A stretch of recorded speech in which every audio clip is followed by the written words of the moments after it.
తాజా 30 సినిమా రంగంలో తెర వెనుక జరుగుతున్న సంఘటనల్ని ఇటీవలి కాలంలో హీరోయిన్లు వరుసగా బయటకు చెప్తూ వస్తున్నారు. మలయాళం హీరోయిన్ భావన మీద లైంగిక దాడి జరిగిన దగ్గర నుంచి హీరోయిన్లు తమకు ఎదురైన అనుభవాలను వివరిస్తూ వస్తున్నారు. డైరెక్టర్లు, నిర్మాతలు, హీరోలు తమను లైంగికంగా ఎలా వేధించారో వారు పరోక్షంగా చెప్తూ వస్తున్నారు.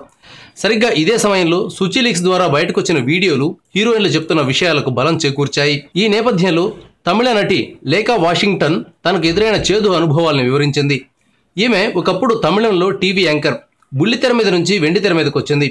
అందానికి అందం, నటనకు నటన రెండూ ఉన్నప్పటికీ సక్సెస్ మాత్రం ఈమెను వరించడం లేదు. హిట్ పడకపోతే సినిమాల్లో అవకాశాలు ఆటోమేటిక్గా తగ్గిపోతాయి. లేఖా వాషింగ్టన్ కూడా ఇందుకు మినహాయింపు కాదు.